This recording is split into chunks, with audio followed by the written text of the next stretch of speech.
बीरबल और सैकड़ों बकरियों का रहस्य। एक दिन बादशाह अकबर अपने दरबार में बैठे थे। दरबार के सभी दरबारी उनसे मनोरंजन के लिए कहानियां सुनने या अपने ज्ञान का प्रदर्शन करने की कोशिश कर रहे थे। इसी बीच एक अमीर व्यापारी दरबार में आया। वह अकबर का प्रशंसक था और उनकी न्यायप्रियता की सराहना करता था। लेकिन उस दिन वह एक चुनौती लेकर आया था। व्यापारी ने अकबर से कहा, जहांपनाह, मैंने सुना है कि आपके दरबार में बीरबल जैसा कोई दूसरा चतुर व्यक्ति नहीं है। मैं उसकी बुद्धिमानी को परखना चाहता हूँ। अकबर ने मुस्कुराते हुए जवाब दिया, बीरबल हमेशा तैयार रहता है। बोलो, तुम्हारी चुनौती क्या है? व्यापारी ने कहा, मैं 100 बकरियां लेकर आया हूँ। इनमें से 99 काली हैं और एक सफेद।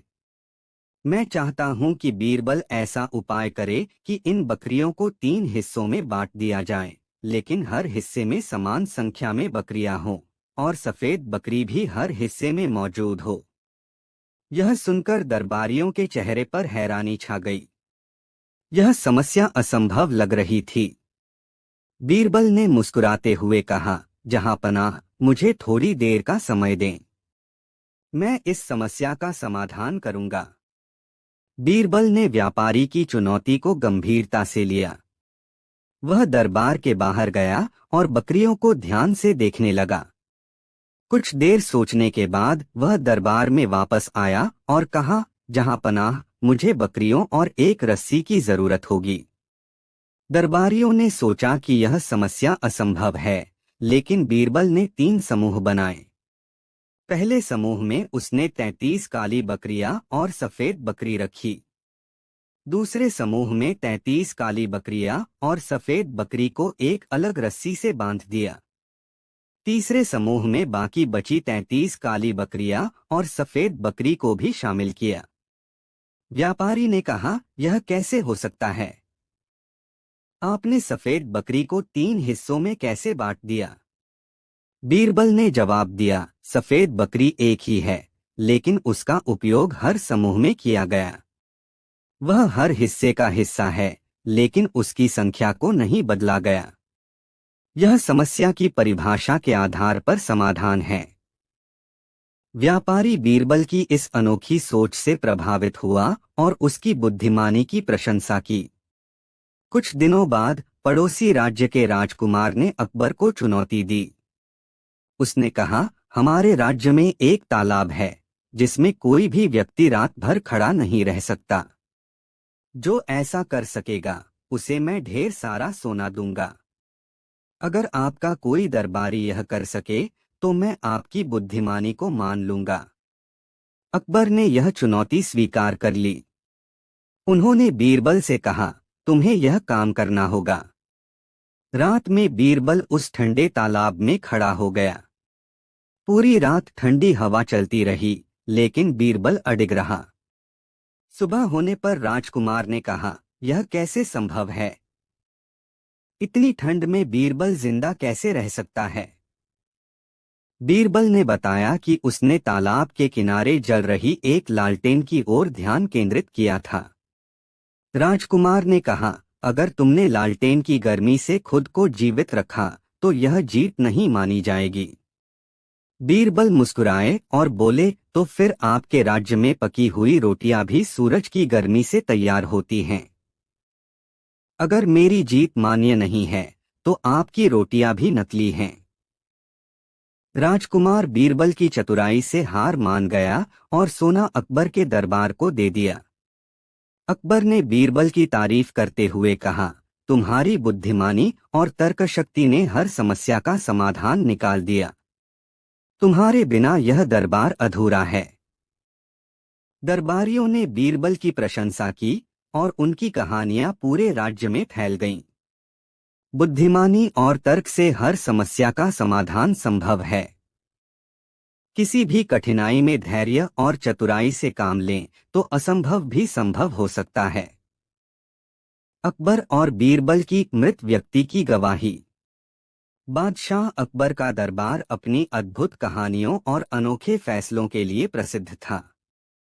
लेकिन एक दिन दरबार में ऐसी समस्या आई जिसने सभी दरबारियों को हैरान कर दिया। यह मामला इतना पेचीदा था कि इसका हल निकालना लगभग असंभव लग रहा था।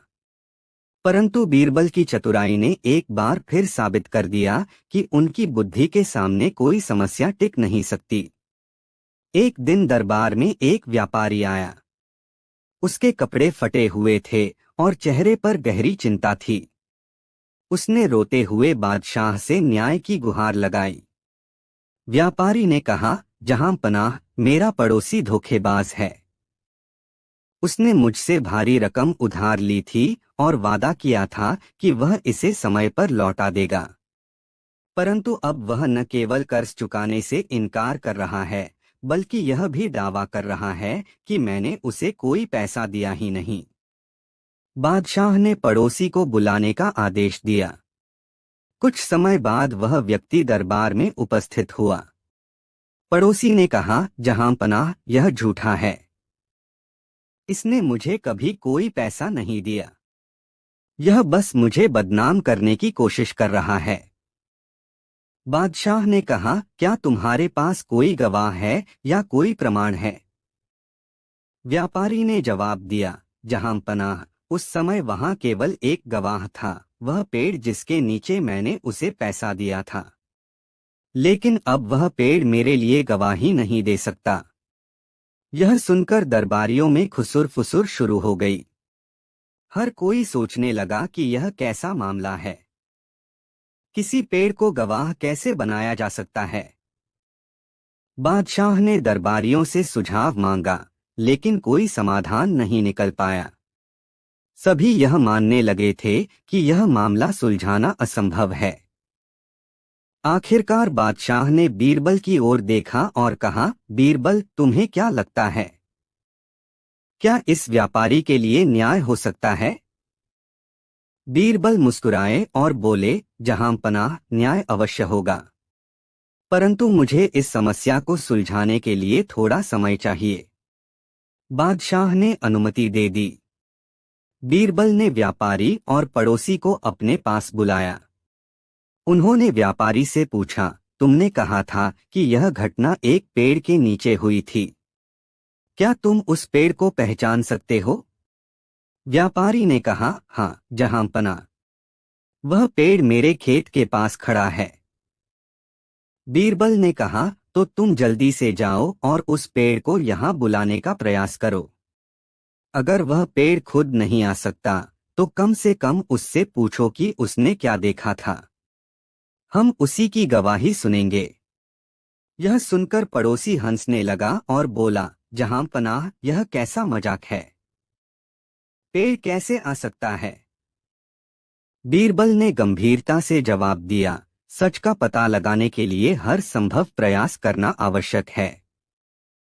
व्यापारी को पेड़ से बात करने दो, शायद वह हमें कोई संकेत दे।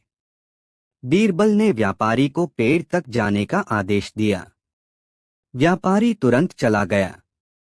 इसके बाद बीरबल ने बाकी सभी दरबारियों से कहा, हमारे पास इस पेचीदा मामले को सुलझाने के लिए थोड़ा समय है।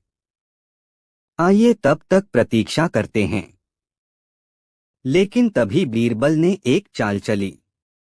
उन्होंने पड़ोसी से कहा, तुम्हें यह सुनकर हंसी आई थी, लेकिन अगर तुम निर्दोष हो तो व्यापारी के पेड़ तक जाने में तुम्हें कोई परेशानी नहीं होनी चाहिए। उसे वहां पहुंचने में काफी समय लगेगा। तब तक आराम से बैठो। पड़ोसी बेचैन होने लगा। वह इधर उधर देखने लगा और पसीने में डूब गया। करीब 1 घंटे बाद व्यापारी लौट आया।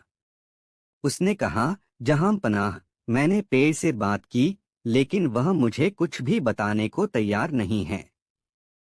वह खामोश खड़ा है। बीरबल मुस्कुराए और बोले, ठीक है, हमें अब पेड़ से गवाही नहीं चाहिए। सच्चाई तो पहले ही सामने आ चुकी है। बादशाह और दरबारियों ने चकित होकर पूछा, कैसे?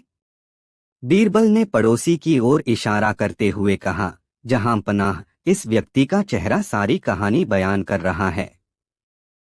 अगर यह निर्दोष होता तो इसे कोई फर्क नहीं पड़ता कि व्यापारी पेड़ तक गया या नहीं। लेकिन यह बेचैन हो रहा था। यह सोच रहा था कि कहीं व्यापारी पेड़ से कुछ ऐसा सबूत न ले आए जो इसे दोषी साबित कर दे। बीरबल ने आगे कहा, सच्चाई यही है कि इसने व्यापारी से पैसा लिया था। इसके डर और बेचैनी ने इसे दोषी साबित कर दिया है। बादशाह ने तुरंत फैसला सुनाया।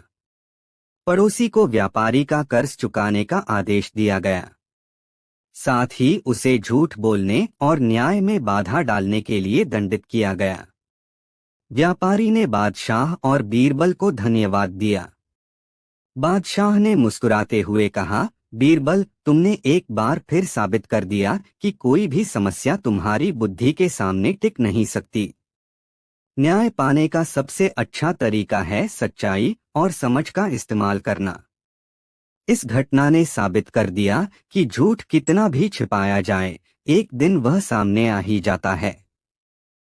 बीरबल की चतुराई ने न केवल न्याय स्थापित किया, बल्कि यह भी सिखाया कि सच्चाई का सामना करने के लिए किसी को साहस की आवश्यकता होती है। कहानी जब बीरबल ने पहचाना नकली हीरा। प्रश्न, क्या आप बिना छुए यह बता सकते हैं कि कोई हीरा असली है या नकली? अगर हाँ, तो कैसे? अकबर के दरबार में एक दिन एक व्यापारी आया जो राजकुमारों को कीमती रत्न बेचता था।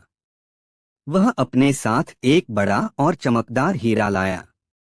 उसने अकबर से कहा, जहांपनाह, यह हीरा दुनिया का सबसे अनमोल रत्न है।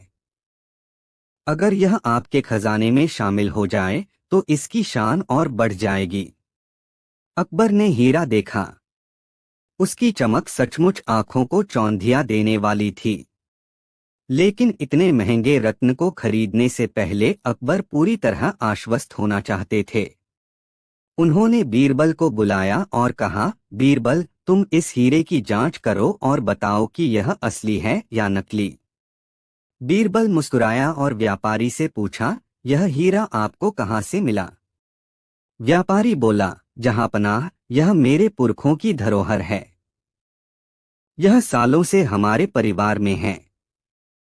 बीरबल ने हीरे को ध्यान से देखा और कहा, यह देखने में तो बहुत अनमोल लगता है, लेकिन असली या नकली का फैसला कुछ समय बाद होगा। बीरबल ने हीरा मंगवाया, लेकिन उसे छुआ नहीं। उन्होंने कुछ गुलाब के फूल, पानी का बर्तन और धूप मांगी। सभी दरबारियों ने यह देखकर हैरानी जताई। एक हीरे की जांच में फूल और पानी का क्या काम? बीरबल ने गुलाब के फूलों को पानी में डालकर उन्हें हिलाया।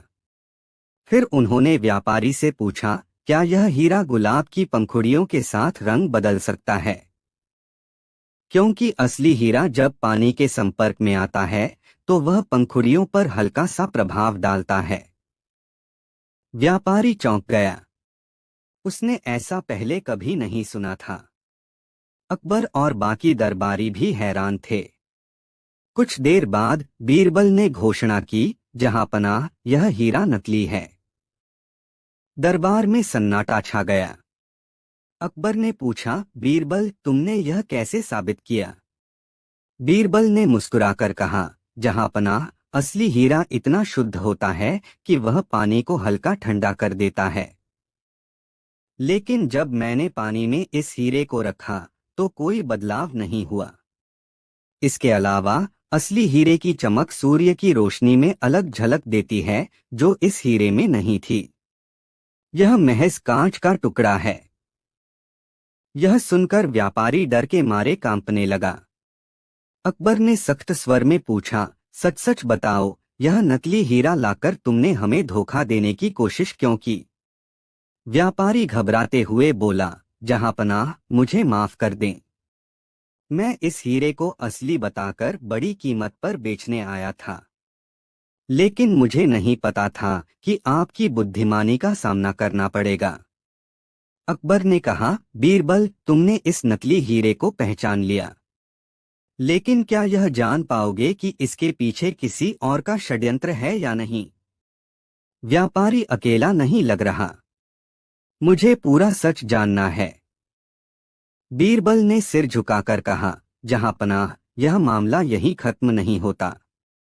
इसके पीछे और भी राज छिपा है, जो जल्द ही उजागर होगा। अगले भाग में सारा सच सामने आ जाएगा। क्या यह व्यापारी अकेला था या इसके पीछे कोई और बड़ी साजिश थी? बीरबल और षड्यंत्र का पर्दाफाश। कहानी का अंत, बीरबल और षड्यंत्र का पर्दाफाश। बीरबल ने व्यापारी की घबराहट को भांप लिया और कहा, जहां पनाह, यह व्यापारी अकेले ऐसा साहस नहीं कर सकता। इसके पीछे कोई और बड़ा हाथ है। मुझे एक दिन का समय दीजिए, सारा सच आपके सामने होगा। अगले दिन बीरबल ने व्यापारी को दरबार में बुलाया और उससे शांति से कहा, अगर तुम सच बोलोगे तो तुम्हें सजा नहीं मिलेगी, लेकिन अगर तुमने झूठ बोला तो इसकी भारी कीमत चुकानी पड़ेगी। व्यापारी ने घबराकर सच उगल दिया। उसने बताया, जहां पनाह, यह नकली हीरा एक दुश्मन राज्य के राजा ने मुझे दिया था।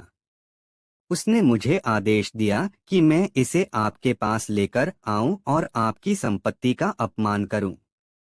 इससे आपकी प्रतिष्ठा को ठेस पहुंचती। बीरबल ने तुरंत अकबर से कहा, जहां पनाह, यह दुश्मन राज्य की साजिश थी। उन्होंने सोचा कि हम इस नकली हीरे को असली मान लेंगे और इसका प्रचार करेंगे, जिससे हमारा मजाक बनेगा। लेकिन उनकी चालाकी नाकाम हो गई। अकबर ने क्रोध में कहा, बीरबल, इस साजिश का जवाब हमें देना होगा, लेकिन पहले इस व्यापारी को उचित सजा दी जाए। बीरबल ने सुझाव दिया, जहां पनाह, इसे सजा देने के बजाय इसका उपयोग करें। इसे वापस उसी राजा के पास भेजें, लेकिन इस बार एक संदेश के साथ। अकबर ने व्यापारी से कहा, तुम उसी राजा के पास जाओ और कहो कि हमने यह हीरा पहचान लिया है। इसके साथ हमारा संदेश भी ले जाना, हमारी बुद्धि और हमारी प्रतिष्ठा से खिलवाड़ मत करो। अगली बार हम सिर्फ जवाब नहीं देंगे, बल्कि कार्रवाई भी करेंगे। व्यापारी को रिहा कर दिया गया और वह राजा के पास चला गया। अकबर ने बीरबल की बुद्धिमत्ता की प्रशंसा करते हुए कहा, तुम्हारी चतुराई ने एक बड़ा संकट टाल दिया। अगर तुम न होते तो यह षड्यंत्र सफल हो सकता था। इस घटना ने सभी को सिखाया कि चतुराई और धैर्य से हर समस्या का हल निकाला जा सकता है। बीरबल की बुद्धिमत्ता ने न केवल अकबर की प्रतिष्ठा बचाई, बल्कि दुश्मनों को चेतावनी भी दी। कहानी, चार भाइयों का न्याय और एक मुट्ठी आटा। प्रश्न, अगर चार भाई एक ही चीज पर दावा करें तो असली मालिक को कैसे पहचानोगे? बहुत समय पहले अकबर का दरबार हमेशा की तरह व्यस्त था। तभी चार व्यक्ति दरबार में आए और एक साथ बोलने लगे, जहां पनाह, न्याय चाहिए। यह हमारी जिंदगी और मौत का सवाल है। अकबर ने उन्हें शांत किया और पूछा, क्या मामला है? चारों ने एक साथ कहा, यह खेत हमारा है।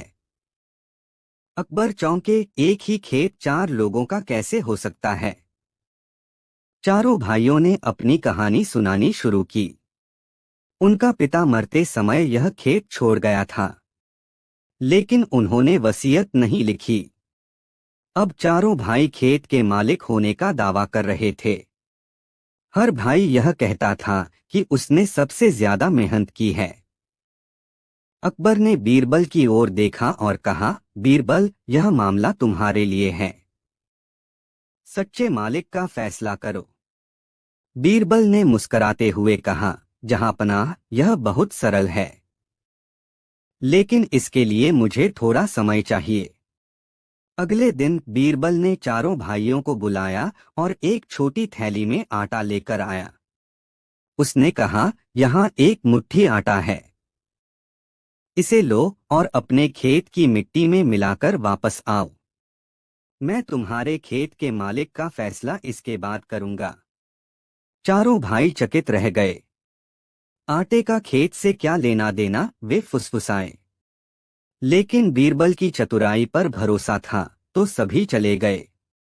कुछ घंटों बाद चारों भाई लौटे। उनके हाथों में मिट्टी थी जिसमें आटा मिला हुआ था। बीरबल ने ध्यान से मिट्टी को सूंघा, छुआ और फिर अकबर से कहा, जहां पनाह, फैसला हो गया। अकबर और दरबार में बैठे लोग उत्सुकता से बीरबल की ओर देखने लगे। बीरबल ने मुस्कुराकर कहा, जहां पनाह, खेत का असली मालिक इन्हीं चारों में से है। लेकिन असली मालिक कौन है, यह मैं अभी नहीं बताऊंगा। इसका जवाब कल मिलेगा, जब सभी को पता चलेगा कि एक मुट्ठी आटा सच्चाई कैसे उजागर कर सकता है। एक मुट्ठी आटा और असली मालिक का खुलासा। तो आप बताइए, आटे और खेत की मिट्टी से बीरबल ने सच्चाई कैसे पहचानी होगी? कहानी का अंत, असली मालिक का खुलासा। अगले दिन चारों भाई, अकबर और दरबार के सभी सदस्य बीरबल के साथ खेत पर पहुंचे। बीरबल ने उन चारों भाइयों को खेत की मिट्टी में मिला आटा दिखाने को कहा। सभी ने अपनी अपनी मिट्टी पेश की। बीरबल ने हर खेत की मिट्टी को ध्यान से सूंघा, फिर एक खेत की मिट्टी को उठाकर बोला, जहां पनाह, यह खेत का असली मालिक है। यह सुनते ही तीन भाई चौंक गए। वे चिल्लाए, बीरबल, आपने यह कैसे तय किया? हमने भी तो वही किया जो आपने कहा था। बीरबल मुस्कुराते हुए बोले, यही तो चतुराई है। सुनिए, मैंने आप सभी को खेत की मिट्टी में आटा मिलाने को कहा। असली मालिक अपने खेत को जानता था। उसने आटे को गहराई तक मिलाया। उसकी मेहनत साफ दिखाई दे रही है। लेकिन आप तीनों ने आटा सिर्फ ऊपरी मिट्टी पर मिलाया, जैसे कोई दिखावा कर रहा हो। बीरबल ने उस खेत की मिट्टी उठाई और दिखाया, देखो, इस मिट्टी में आटा पूरी तरह मिला हुआ है। असली मालिक वही होगा जिसने अपने खेत को गहराई तक संवारा है। अकबर ने सहमति में सिर हिलाया और कहा, बीरबल, तुमने फिर साबित कर दिया कि तुम्हारी बुद्धि अद्वितीय है। असली मालिक, सबसे छोटा भाई, अपनी आंखों में आंसू लिए आगे बढ़ा और बोला, बीरबल जी, आपने सही कहा। यह खेत मेरा है। मैं इसे हर दिन जोतता हूँ। मेरे पास शब्द नहीं हैं आपका धन्यवाद करने के लिए। बीरबल ने मुस्कुराकर कहा, जहां मेहनत होती है, सच वहीं होता है। बाकी तीन भाइयों ने अपनी गलती मान ली और वादा किया कि वे अपने छोटे भाई की मदद करेंगे। इस तरह बीरबल ने अपनी चतुराई और न्यायप्रियता से एक और समस्या का हल निकाला। रहस्यमय पुस्तकालय का खजाना। बहुत समय पहले की बात है, पहाड़ों के बीच बसा एक छोटा सा गांव था, जिसका नाम अंधकारपुर था। इस गांव के बारे में कहा जाता था कि यहाँ एक प्राचीन पुस्तकालय है जो अब बंद पड़ा है। लोग कहते थे कि उस पुस्तकालय में अनमोल खजाना छिपा है, लेकिन वहां जाने की हिम्मत कोई नहीं करता था।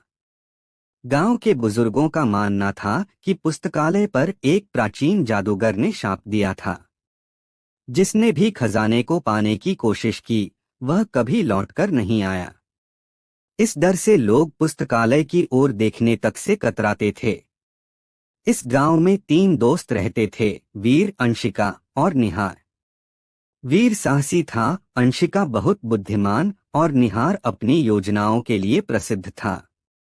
तीनों ने बचपन से यह कहानी सुनी थी और उनके मन में हमेशा यह जानने की इच्छा थी कि उस पुस्तकालय के अंदर क्या है। एक दिन वीर ने कहा, क्यों न हम उस पुस्तकालय के रहस्य को जानने की कोशिश करें। अगर खजाना सच में है, तो हम इसे गांव की भलाई के लिए इस्तेमाल कर सकते हैं। अंशिका और निहार ने सहमति दी, लेकिन वे जानते थे कि यह आसान नहीं होगा। पुस्तकालय गांव के किनारे एक घने जंगल के बीच था। तीनों ने योजना बनाई, जरूरी सामान इकट्ठा किया और यात्रा शुरू की। जैसे जैसे वे जंगल में आगे बढ़े, रास्ता और खतरनाक होता गया। पहली चुनौती एक जादुई पुल थी, जो खुद ब खुद गायब हो जाता था। जब वे पुल पर पहुंचे तो एक आवाज गूंजी, पुल पार करना चाहते हो? पहले अपनी सूझबूझ का प्रमाण दो। आवाज ने एक पहेली पूछी। ऐसा क्या है जो तुम्हारे पास नहीं होता, पर फिर भी हर किसी के पास होता है? अंशिका ने तुरंत जवाब दिया, यह भविष्य है। पुल स्थिर हो गया और तीनों ने उसे पार कर लिया। जंगल पार करने के बाद वे पुस्तकालय के मुख्य द्वार पर पहुंचे। द्वार पर एक शिला पर लिखा था, केवल वही प्रवेश कर सकते हैं जो अपने मन, शरीर और आत्मा को शुद्ध कर चुके हों। अचानक 3 दरवाजे प्रकट हुए। हर दरवाजे के सामने एक अलग चुनौती थी। तीनों ने अलग अलग दरवाजे चुने। वीर की परीक्षा। वीर को एक अंधेरे कमरे में भेजा गया, जहां उसे अपने सबसे बड़े डर का सामना करना पड़ा। वह हमेशा ऊंचाई से डरता था। कमरे में उसे ऐसा महसूस हुआ जैसे वह एक गहरी खाई के ऊपर चल रहा हो। लेकिन उसने साहस दिखाया और डर पर काबू पा लिया। अंशिका की परीक्षा। अंशिका को एक ऐसा कमरे में भेजा गया जहां उसे एक जादुई पहेली को हल करना था।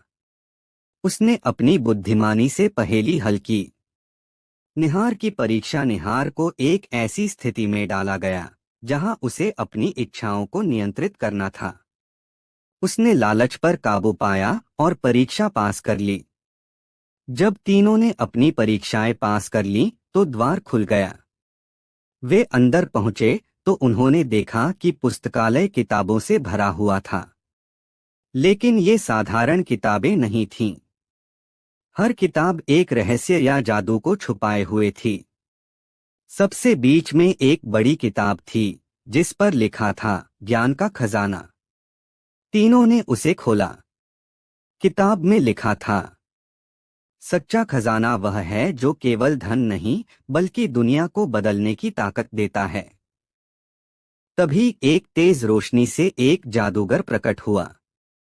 उसने कहा, तुम तीनों ने अपनी समझ, साहस और संयम से यह खजाना पाया है। अब यह तुम्हारा है। लेकिन याद रखना, इसका उपयोग केवल भलाई के लिए करना। खजाने में केवल किताबें नहीं बल्कि अनमोल ज्ञान और जादुई शक्तियां थीं। तीनों दोस्तों ने उस ज्ञान का उपयोग गांव को समृद्ध बनाने में किया। उन्होंने किसानों को नई तकनीकें सिखाईं, बीमारियों के इलाज ढूंढे और शिक्षा का प्रसार किया। कुछ ही वर्षों में अंधकारपुर एक समृद्ध और खुशहाल गांव बन गया। तीनों दोस्तों की बहादुरी और मेहनत ने पूरे क्षेत्र को बदल दिया। सच्चा खजाना धन दौलत नहीं बल्कि ज्ञान, साहस और दूसरों की भलाई के लिए नेक इरादे हैं। जब हम अपने डर और कमजोरियों को पीछे छोड़ते हैं तो हम असंभव को भी संभव बना सकते हैं। खोया हुआ खजाना और 3 दोस्तों की साहसिक यात्रा।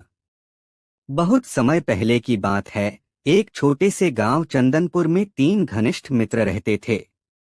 उनके नाम थे आरव, कियान और मायरा। तीनों बचपन से साथ थे और उनकी दोस्ती इतनी गहरी थी कि कोई भी मुश्किल उन्हें अलग नहीं कर सकती थी। चंदनपुर एक साधारण गांव था, लेकिन इसके आसपास के जंगलों में रहस्यमय कहानियां छुपी थीं। गांव के बुजुर्ग अक्सर एक कहानी सुनाया करते थे कि इस जंगल के गहरे हिस्से में एक खोया हुआ खजाना छुपा है।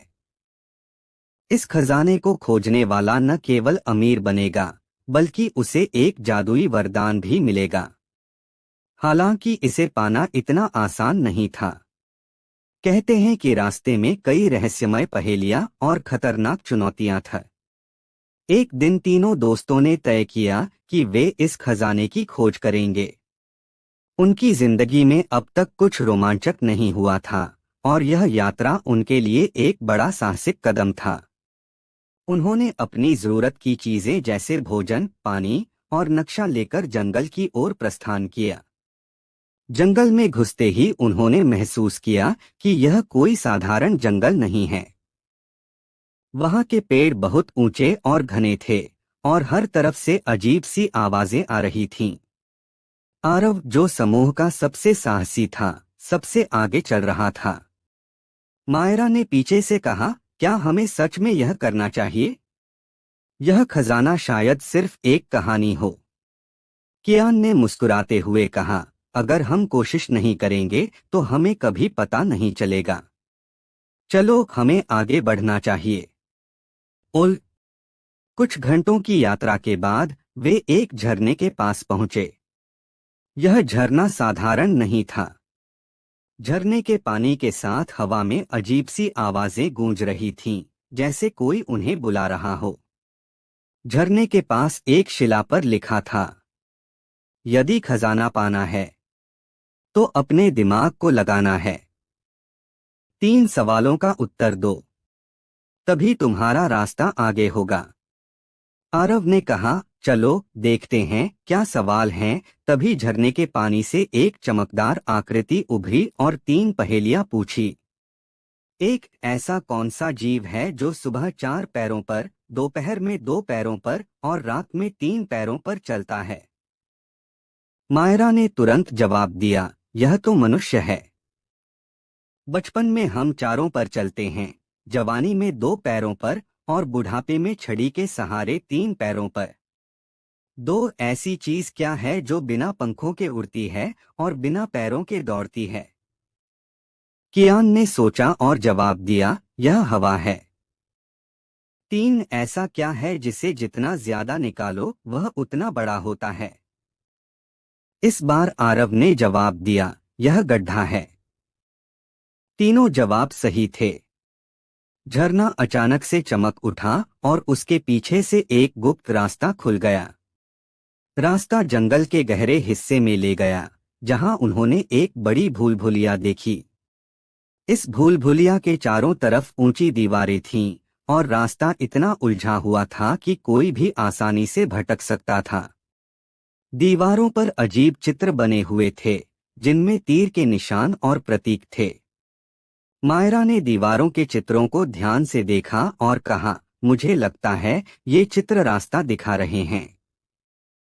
अगर हम इन तीरों का सही क्रम समझ लें तो हम भूल-भुलैया पार कर सकते हैं। तीनों ने मिलकर चित्रों का क्रम समझा और एक साथ सही दिशा में चलते रहे। उन्हें रास्ता खोजने में काफी समय लगा, लेकिन उनकी टीम वर्क और धैर्य ने उन्हें भूल-भुलैया पार करने में मदद की। भूल-भुलैया पार करने के बाद वे एक गुफा के सामने पहुंचे। गुफा के प्रवेश द्वार पर एक विशालकाय पहरेदार खड़ा था। उसने गरजते हुए कहा, अगर खजाना चाहिए तो अपनी बहादुरी साबित करो। यह तलवार लो और मुझसे लड़ो। आरव ने तलवार उठाई और लड़ाई के लिए तैयार हो गया। लेकिन जैसे ही वह आगे बढ़ा, मायरा ने कहा, रुको। शायद यह लड़ाई नहीं, बल्कि हमारी सोच की परीक्षा है। हमें इससे बात करनी चाहिए। मायरा ने पहरेदार से कहा, हम खजाने की खोज में हैं, लेकिन हम यह नहीं चाहते कि किसी को चोट पहुंचे। अगर हमें सच्चे दिल से यह खजाना चाहिए, तो हमें अपनी बुद्धि का इस्तेमाल करना चाहिए, न कि ताकत का। पहरेदार मुस्कुराया और कहा, तुमने सही कहा। सच्चा खजाना ताकत से नहीं, बल्कि बुद्धिमत्ता और करुणा से मिलता है। जाओ, खजाना तुम्हारा है। गुफा के अंदर उन्होंने एक बड़ा सुनहरी बक्सा देखा। जब उन्होंने उसे खोला तो अंदर सोना, चांदी और हीरे मोती थे। लेकिन उसके साथ एक चमकती हुई किताब भी थी। किताब पर लिखा था, यह खजाना केवल उनका है जो इसे दूसरों के साथ साझा करेंगे। वरदान केवल उन्हें मिलेगा जो इसका सही इस्तेमाल करेंगे। तीनों दोस्तों ने फैसला किया कि वे इस खजाने का उपयोग अपने गांव और लोगों की भलाई के लिए करेंगे। खजाने के साथ जब वे चंदनपुर लौटे तो उन्होंने उस धन का उपयोग गांव के विकास में किया। उन्होंने शिक्षा के लिए स्कूल बनाए, किसानों के लिए बेहतर उपकरण खरीदे और जरूरतमंदों की मदद की।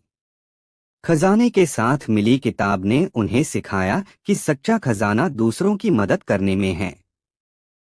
तीनों दोस्तों की बहादुरी और समझदारी ने न केवल उन्हें अमीर बनाया, बल्कि उन्हें लोगों का प्यार और सम्मान भी दिलाया। यह कहानी हमें यह सिखाती है कि सच्चा खजाना केवल धन नहीं, बल्कि बुद्धिमत्ता, करुणा और दूसरों की भलाई में है। साहस, धैर्य और टीम वर्क से हम किसी भी चुनौती का सामना कर सकते हैं और सफलता प्राप्त कर सकते हैं। इस सपनों की खोज अनोखा गांव। बहुत समय पहले की बात है। एक दूरदराज के इलाके में एक अनोखा गांव था, जिसका नाम स्वप्नपुर था। यह गांव बाकी सभी गांवों से बिल्कुल अलग था, क्योंकि यहाँ के हर व्यक्ति को सपने में आने वाली चीजें असल जीवन में सच हो जाती थीं। यहाँ के लोग रात को सोते समय जो कुछ भी सपना देखते, सुबह उठते ही वह उनके सामने हकीकत बन जाता। यह रहस्यमयी गुण इस गांव को दुनिया से छिपाकर रखता था। किसी बाहरी व्यक्ति को यहाँ आने की इजाजत नहीं थी। स्वप्नपुर के लोग इस चमत्कार को अपनी सबसे बड़ी संपत्ति मानते थे और इसे सुरक्षित रखने के लिए कई नियमों का पालन करते थे। एक दिन स्वप्नपुर से बहुत दूर बसे एक छोटे से गांव का युवक आर्यन अपने भविष्य को लेकर चिंतित था।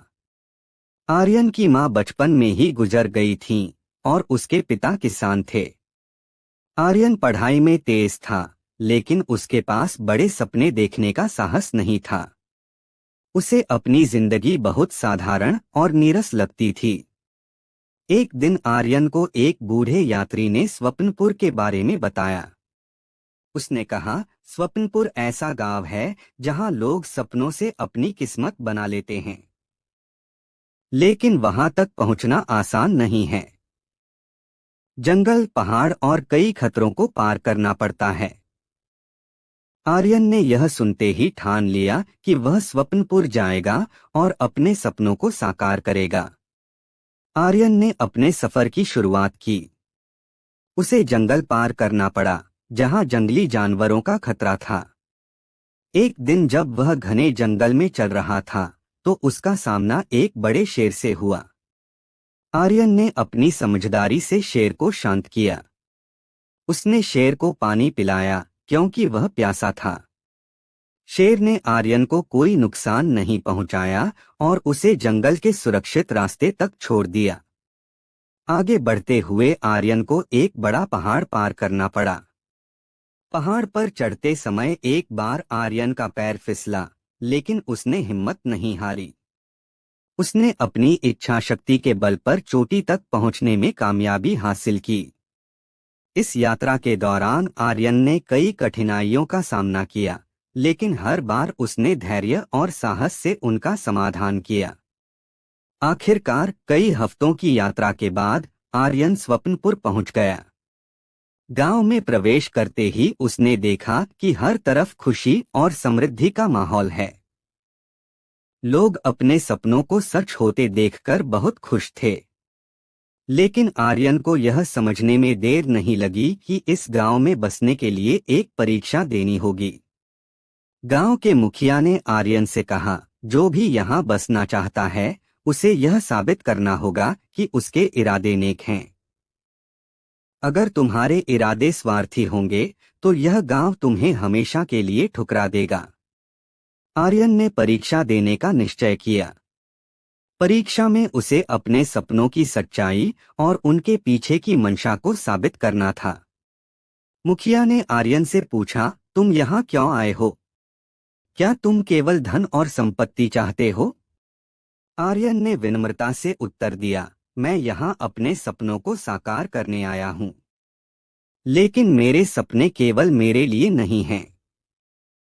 मैं अपने गांव और अपने पिता के लिए कुछ करना चाहता हूँ। मेरे सपने दूसरों की मदद करने और उनकी जिंदगी बेहतर बनाने के लिए हैं। मुखिया ने आर्यन की बात को ध्यान से सुना और कहा, ठीक है, आज रात तुम्हें यहाँ पहली बार सोने का मौका मिलेगा। जो सपना तुम देखोगे वह सच हो जाएगा। लेकिन ध्यान रखना, तुम्हारा सपना तुम्हारे असली स्वभाव को दिखाएगा। आर्यन रात को सो गया। उसने सपना देखा कि उसका गांव समृद्ध है, वहां के किसान खुश हैं और उसके पिता एक बेहतर जिंदगी जी रहे हैं। जब वह सुबह उठा, तो उसने देखा कि उसके सपने में जो कुछ भी था वह सच हो गया है। मुखिया ने यह देखा और कहा, आर्यन, तुम्हारे सपने यह साबित करते हैं कि तुम एक नेकदिल इंसान हो। तुम स्वप्नपुर के योग्य हो। अब तुम्हारे पास यह शक्ति है कि तुम अपने सपनों से दुनिया को बदल सकते हो। आर्यन ने स्वप्नपुर में कुछ समय बिताया और अपनी ताकत का सही इस्तेमाल सीखा। उसने वहां से अपने गांव लौटने का फैसला किया ताकि अपने लोगों की मदद कर सके। आर्यन ने स्वप्नपुर की शक्तियों का उपयोग करके अपने गांव को बदल दिया। उसने किसानों के लिए नई तकनीकें लाई, उनके लिए पानी की व्यवस्था की और शिक्षा को बढ़ावा दिया। कुछ ही समय में उसका गांव भी स्वप्नपुर की तरह समृद्ध हो गया। यह कहानी हमें यह सिखाती है कि सपनों की सच्ची ताकत तभी होती है जब वे केवल हमारे लिए नहीं बल्कि दूसरों की भलाई के लिए हों। नेक इरादे और मेहनत से हर सपना सच किया जा सकता है। आर्यन ने न केवल अपने सपनों को साकार किया बल्कि दूसरों की जिंदगी को भी बेहतर बनाया। सपनों को केवल सोचना ही नहीं, उन्हें हकीकत में बदलने के लिए मेहनत करना भी जरूरी है। बीरबल और अदृश्य न्याय। एक दिन बादशाह अकबर अपने दरबार में न्याय कर रहे थे। अचानक एक अजीब घटना हुई। एक गरीब किसान दौड़ता हुआ दरबार में आया और रोते हुए बोला, जहां पनाह, मेरी मदद कीजिए। मेरा सारा धन चोरी हो गया है। अकबर ने पूछा, किसने तुम्हारा धन चुराया? किसान बोला, जहां पनाह, मुझे नहीं पता। चोर ने ऐसा तरीका अपनाया है कि मैं उसे पहचान नहीं सकता। लेकिन मेरी सारी मेहनत की कमाई खत्म हो गई है। दरबारियों में खुसुर पुसुर शुरू हो गई। यह समस्या सभी के लिए अनोखी थी। तभी अकबर ने कहा, इसका समाधान केवल बीरबल ही कर सकता है। बीरबल, अब यह तुम्हारी जिम्मेदारी है। बीरबल ने मुस्कुराते हुए कहा, जहां पनाह, मुझे एक दिन का समय दीजिए। मैं इस चोरी का सच जल्द ही उजागर कर दूंगा। अगले दिन बीरबल उस गांव पहुंचे जहां से किसान का धन चोरी हुआ था।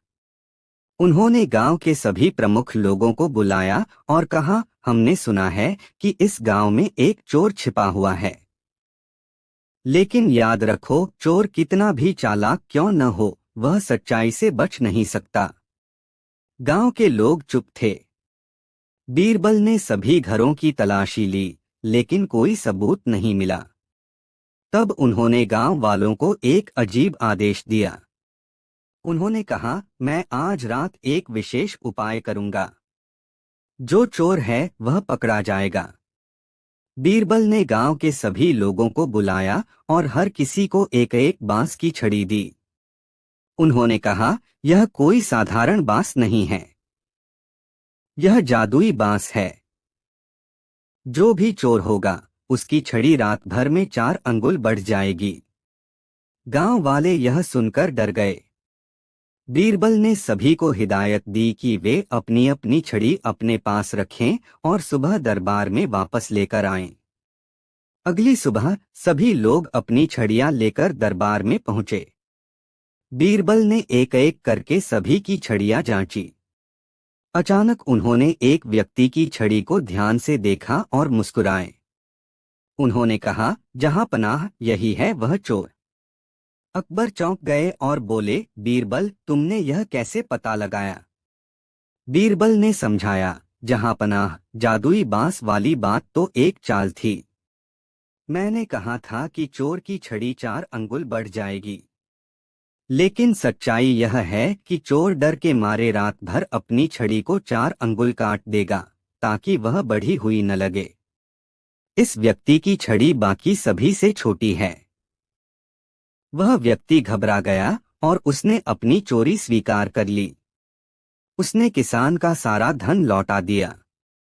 अकबर ने बीरबल की प्रशंसा की और कहा, तुम्हारी बुद्धिमानी ने एक बार फिर साबित कर दिया कि तुम सबसे अलग हो। किसान ने बीरबल को धन्यवाद दिया और खुशी खुशी अपने घर लौट गया। बुद्धिमानी और समझदारी से हर समस्या का समाधान किया जा सकता है। झूठ और छल कभी सच्चाई के सामने टिक नहीं सकते। अकबर और बीरबल का झील का रहस्य। एक दिन अकबर अपने महल के बगीचे में बैठे थे और सोच रहे थे कि उनके राज्य में सभी समस्याओं का समाधान किस प्रकार किया जाए। वह हमेशा कुछ नया सोचते रहते थे ताकि उनके राज्य में सब कुछ ठीक रहे। इस बार उन्हें एक अजीब विचार आया। वह सोचने लगे कि उनकी राज्य की एक बड़ी झील का पानी हमेशा उतना साफ क्यों नहीं रहता जितना उसे रहना चाहिए। क्या इसके पीछे कोई रहस्य छुपा है? अकबर ने बीरबल को बुलाया और उसे इस समस्या पर विचार करने के लिए कहा। अकबर ने कहा, बीरबल, मुझे यह जानने की इच्छा है कि हमारी राज्य की झील का पानी हमेशा साफ क्यों नहीं रहता। क्या इसके पीछे कोई छुपा हुआ कारण है? बीरबल ने अकबर की बात सुनी और जवाब दिया, महाराज, यह एक दिलचस्प सवाल है। मैं इस बारे में विचार करूंगा और जल्द ही इसका हल लेकर आऊंगा। बीरबल ने झील के आसपास के सभी क्षेत्रों का निरीक्षण करना शुरू किया। वह जानता था कि कोई साधारण कारण नहीं हो सकता, क्योंकि झील के पानी का साफ न रहना एक बड़ी समस्या हो सकती है। बीरबल ने झील के किनारे घूमते हुए पानी की गुणवत्ता की जांच की। वहां उसे कुछ अजीब सी बातें दिखाई दीं। झील के किनारे कुछ जगहों पर पानी में अजीब गंदगी और प्रदूषण दिखाई दे रहे थे। लेकिन यह गंदगी कहीं और से आ रही थी। यह बात बीरबल की समझ में जल्दी आ गई। बीरबल ने सोचा, अगर कोई बाहरी तत्व इस पानी को गंदा कर रहा है तो इसका मतलब यह हो सकता है कि आसपास के लोग या कुछ जानवर इस झील के पानी को गंदा कर रहे हैं। बीरबल ने और गहरी जांच शुरू की और यह पता लगाया कि आसपास के गांवों से कुछ लोग बिना किसी सोच समझ के झील के पास आते थे और वहां से पानी लेने के बाद उसे गंदा कर देते थे। इसके अलावा कुछ जानवर भी झील में आकर अपने पैरों से पानी को गंदा कर देते थे। बीरबल ने यह सब जानकारी एकत्र की और अकबर के पास जाकर उसे बताया। बीरबल अकबर के पास पहुंचा और उसने कहा, महाराज, मैंने इस समस्या की जड़ तक पहुंचने की कोशिश की और मुझे पता चला है कि झील के पानी के गंदा होने का मुख्य कारण आसपास के लोग और जानवर हैं। लोग बिना किसी सोच के झील से पानी लेते हैं और जानवरों के पैरों से भी पानी गंदा होता है। अकबर ने पूछा, तो इसका समाधान क्या हो सकता है, बीरबल? बीरबल ने जवाब दिया, महाराज, इसका हल बहुत सरल है। हमें पहले तो झील के किनारे पर एक बाड़ा लगवाना चाहिए ताकि जानवर वहां न आ सकें। इसके बाद हमें आसपास के गांवों के लोगों को जागरूक करना होगा कि वे झील का पानी गंदा न करें। हम उन्हें यह समझा सकते हैं कि यह पानी सभी के लिए बहुत महत्वपूर्ण है और अगर वे इसे गंदा करेंगे तो सभी को परेशानी होगी। इसके साथ ही हम एक जल प्रदूषण नियंत्रण समिति बना सकते हैं जो झील के पानी की निगरानी करेगी और समय समय पर उसकी सफाई भी करेगी। अकबर को बीरबल का समाधान बहुत पसंद आया। वह जानता था कि बीरबल की सूझबूझ से इस समस्या का समाधान जल्द ही हो जाएगा। उसने तुरंत बीरबल को अपने आदेश दिए और उस दिन से झील के पानी को साफ रखने के लिए कदम उठाए गए। अकबर ने अपने आदेशों के अनुसार झील के किनारे पर एक मजबूत बाड़ा लगवाया ताकि जानवर अंदर न जा सकें।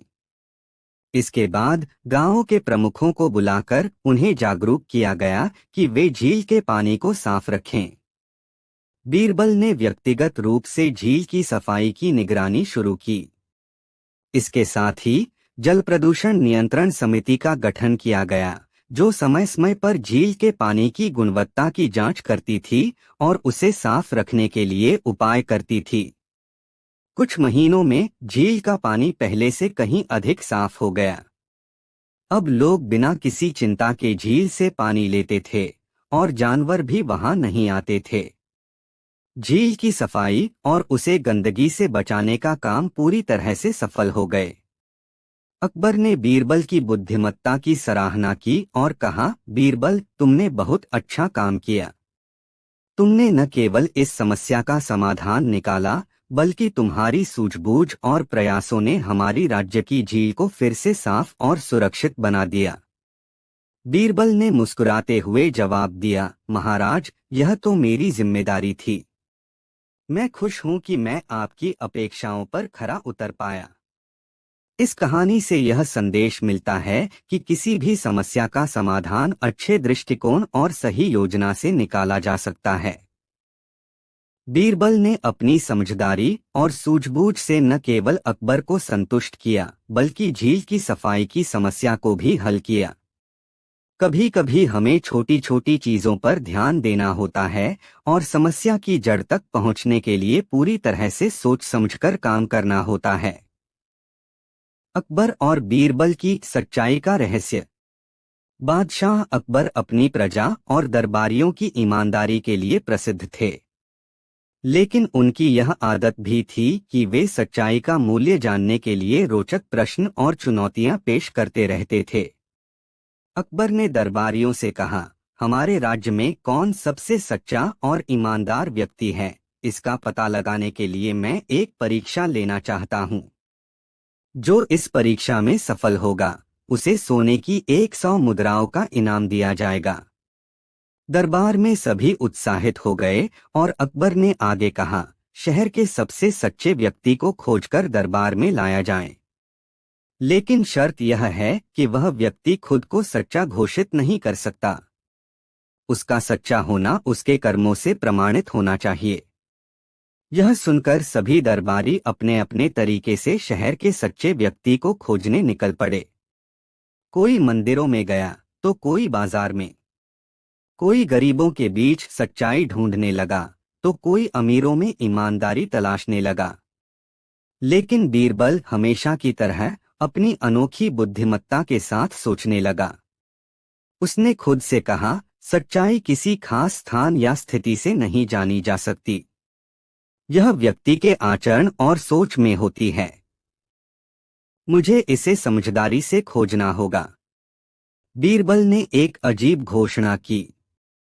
उसने पूरे शहर में ढिंढोरा पिटवा दिया, कल सुबह शहर के बाहर के मैदान में बादशाह अकबर का खजाना बांटा जाएगा। जिसे भी खजाने की जरूरत हो वह वहां पहुंचे। यह खबर पूरे शहर में आग की तरह फैल गई। अगले दिन मैदान पर हजारों लोग जमा हो गए। हर किसी के मन में खजाने की लालच थी। बीरबल ने मैदान में पहुंचकर घोषणा की, यह खजाना केवल सच्चे और ईमानदार लोगों के लिए है। इसलिए जो भी खुद को सच्चा समझता है वह लाइन में खड़ा हो जाए। लेकिन एक शर्त है, इस खजाने को पाने के लिए आपको एक सवाल का सही जवाब देना होगा। लोग लाइन में खड़े हो गए। बीरबल ने हर व्यक्ति से एक ही सवाल पूछा, क्या तुमने अपने जीवन में कभी झूठ बोला है? पहला व्यक्ति बोला, नहीं, मैंने कभी झूठ नहीं बोला। बीरबल ने उसे तुरंत हटा दिया। दूसरा व्यक्ति आया और उसने भी यही जवाब दिया। बीरबल ने उसे भी खजाने से दूर कर दिया। यह सिलसिला चलता रहा, लेकिन बीरबल हर किसी को खजाने से दूर करता रहा। आखिर में एक गरीब किसान बीरबल के पास आया। बीरबल ने उससे वही सवाल पूछा, क्या तुमने अपने जीवन में कभी झूठ बोला है? किसान ने सिर झुकाकर कहा, जी हाँ, मैंने कई बार झूठ बोला है। लेकिन हर बार मुझे अपने झूठ पर पछतावा हुआ और मैंने इसे सुधारने की कोशिश की। बीरबल ने मुस्कुराते हुए कहा, तुम सच्चे हो क्योंकि तुमने अपनी गलतियों को स्वीकार किया और उन्हें सुधारने की कोशिश की। बीरबल किसान को दरबार में ले गया और अकबर को पूरी घटना सुनाई। अकबर ने किसान से पूछा, तुम्हें क्या लगता है, सच्चाई का अर्थ क्या है? किसान ने उत्तर दिया, सच्चाई का अर्थ केवल सच बोलना नहीं है, बल्कि अपनी गलतियों को पहचानना और उन्हें सुधारने की कोशिश करना भी है। अकबर इस उत्तर से बहुत प्रभावित हुए। उन्होंने किसान को सोने की 100 मुद्राएं दी और बीरबल की बुद्धिमानी की प्रशंसा की। इस घटना के बाद अकबर ने यह आदेश दिया कि राज्य में सच्चाई और ईमानदारी को सबसे बड़ा गुण माना जाएगा। उन्होंने कहा, सच्चाई केवल कर्मों से साबित होती है, शब्दों से नहीं। बीरबल ने एक बार फिर साबित कर दिया कि चतुराई और समझदारी से हर समस्या का हल निकाला जा सकता है। अकबर की जादुई गाय और बीरबल का खेल। अकबर ने बीरबल से देखा और फिर गांव वाले की ओर ध्यान दिया, जो गाय की मदद चाहता था। वह सोच में डूब गए। गाय के जादू को देखकर उन्हें यकीन था कि यह सच में खास थी, लेकिन बीरबल के शब्दों ने उन्हें संदेह में डाल दिया था। अकबर ने गंभीरता से कहा, बीरबल, इस गाय का जादू कितने लोगों की मदद कर सकता है, यह मुझे समझ में आ गया है। लेकिन क्या इसका जादू किसी और के हाथों में सही रहेगा? अगर यह गाय अपनी शक्ति खो देती है तो हम क्या करेंगे? बीरबल मुस्कुराए और जवाब दिया, जहां पनाह, गाय का जादू केवल उस व्यक्ति को लाभ पहुंचाता है जो उसका सही उपयोग करता है। इसका असर तभी होता है जब हम इसे सच्चे दिल से और निष्ठा से अपनाते हैं। अगर हम इसे किसी और के पास भेजते हैं तो यह गाय अपना असली रूप खो सकती है। लेकिन अगर हम इसे सही तरीके से इस्तेमाल करें तो यह केवल अच्छाई फैलाएगी। अकबर ने बीरबल की बातों को समझा, लेकिन फिर भी वह कुछ तय नहीं कर पा रहे थे। तभी गाय ने एक और अजीब हरकत की। वह अचानक खड़ी हो गई और उसकी आंखों से तेज नीली रोशनी निकलने लगी, जो चारों ओर फैलने लगी। यह क्या हो रहा है? अकबर ने चौंकते हुए पूछा। बीरबल ने कहा, जहां पनाह, यह गाय हमें एक संकेत दे रही है। इसका जादू तब तक काम करेगा जब तक हम इसे सही हाथों में रखें। अकबर अब पूरी तरह से समझ गए। उन्होंने तुरंत गांव वाले से कहा, तुम्हारे गांव को मदद चाहिए, लेकिन इस गाय का जादू सही उद्देश्य के लिए ही काम करेगा। मैं इसे तुम्हारे पास भेज रहा हूं, लेकिन तुम्हें इसका सही उपयोग करना होगा। इस गाय को किसी गलत उद्देश्य से नहीं इस्तेमाल किया जा सकता। गांव वाला अकबर के फैसले से खुश हुआ और गाय को ले जाने के लिए तैयार हो गया। लेकिन तभी बीरबल ने उसे चेतावनी दी, ध्यान रखना, यह गाय न केवल चमत्कारी है, बल्कि इसकी शक्ति का असर केवल अच्छे इरादों वाले लोगों पर ही होता है। यदि तुमने इसका गलत इस्तेमाल किया तो यह गाय तुम्हारे सामने अपनी असली शक्ति को दिखा सकती है। गांव वाला सिर झुकाकर बीरबल की बातों को समझते हुए गाय को ले गया। गांव में जाते ही गाय ने अपना चमत्कारी असर दिखाना शुरू कर दिया। महामारी का कहर धीरे धीरे कम होने लगा और लोग स्वास्थ्य लाभ लेने लगे। हर व्यक्ति जिसने गाय का दूध पिया, उसकी बीमारी ठीक हो गई। लेकिन गांव वाले अब यह समझ चुके थे कि यह गाय एक साधारण गाय नहीं, बल्कि एक अत्यंत शक्तिशाली प्राणी थी। अकबर और बीरबल की भविष्यवाणी सच साबित हुई। गाय ने न केवल गांव को बचाया, बल्कि अकबर और बीरबल के बीच के विश्वास को भी मजबूत किया। लेकिन क्या गाय का जादू अब भी सिर्फ गांव तक सीमित रहेगा, या वह अकबर और बीरबल के जीवन में एक नई चुनौती लेकर आएगी? क्या यह गाय अब और शक्तिशाली हो जाएगी, और क्या अकबर और बीरबल को कभी इस गाय का असली रूप समझ में आएगा? इन सवालों का जवाब अगले भाग में मिलेगा।